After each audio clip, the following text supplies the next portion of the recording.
রেশমিয়া কিচেনে সবাইকে স্বাগতম। আজকে আপনাদের দেখাবো বাসায় কিভাবে বার্গার তৈরি করে খাবেন। আমি মুরগির মাংস ছোট ছোট করে কেটে রেখেছি। এটি দুর্গন্ধ দূর করার জন্য একটু ভিনেগার দিয়ে সুন্দর করে ধুয়ে নেব। ধোয়া হলে একটু পরিমাণ মতো একটু লবণ দিয়ে 1 টেবিল চামচ লেবুর রস দিয়ে এটি ম্যারিনেট করে রাখবো।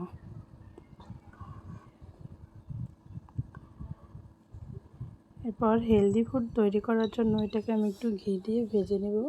ঘি অপশনাল, যদি আপনার বাসায় না থাকে তেল দিয়ে ভেজে নিলেও হবে।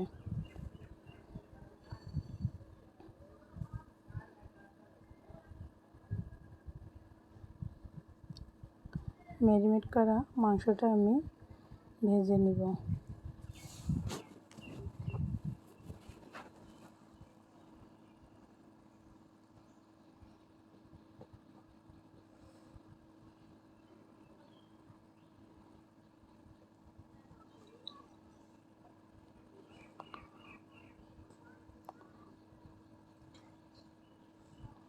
এইভাবে ছোট ছোট করে মুরগির মাংসটাকে কেটে নেবেন, তাহলে বার্গারের সাথে খেতে মজা হবে।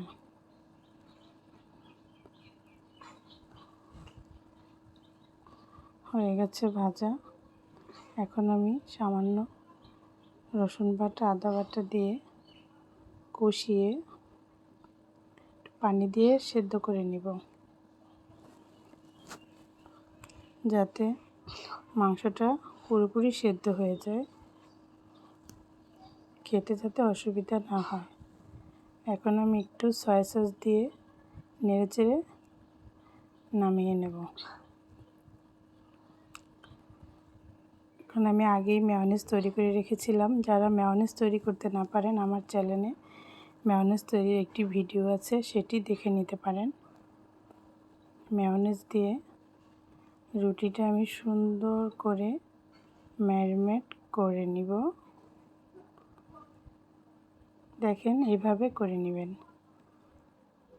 তাহলে সব জায়গায় ঠিকঠাক মতো হবে।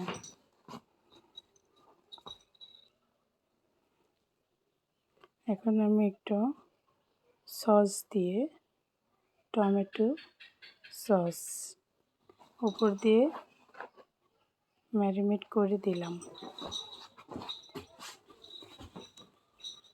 এখন আমি মুরগির মাংস ভেজে রেখেছিলাম, ওইটি ভালো করে ছড়িয়ে দেব, সব জায়গায় যেমন যায় এভাবে আস্তে আস্তে ছড়িয়ে দিবেন। এখন আমি টমেটো সালাদ এটি দিয়ে এটি সাজিয়ে দেব।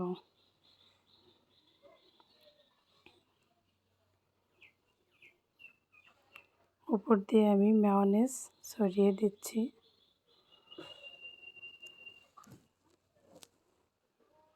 এভাবে বেশি করে দিয়ে দিলাম।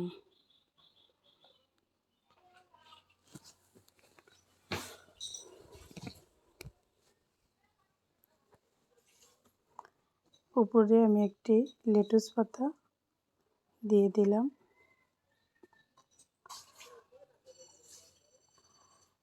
লেটুস পাতার উপরে আবারও মেয়োনিজ দিয়ে সুন্দর করে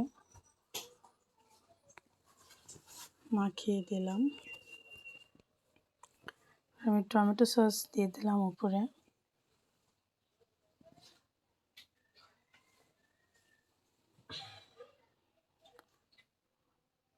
আবার টমেটো দিয়ে সাজিয়ে নিলাম।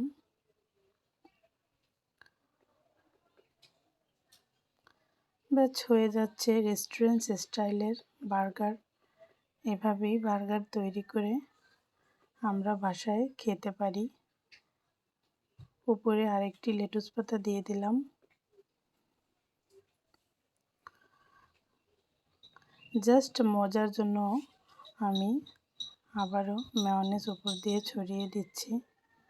আপনারা চাইলে আরও কমও দিতে পারেন, কিন্তু আমার এটি খেতে খুব ভালো লাগে, তাই আমি বেশি করে দিচ্ছি। সবশেষে রুটি দিয়ে এইভাবে যাতে দিবেন। হয়ে গেল বার্গার তৈরি। আমি একটু মেয়োনেজের ডেকোরেশন করেছি, দেখুন কত সুন্দর দেখতে হয়েছে।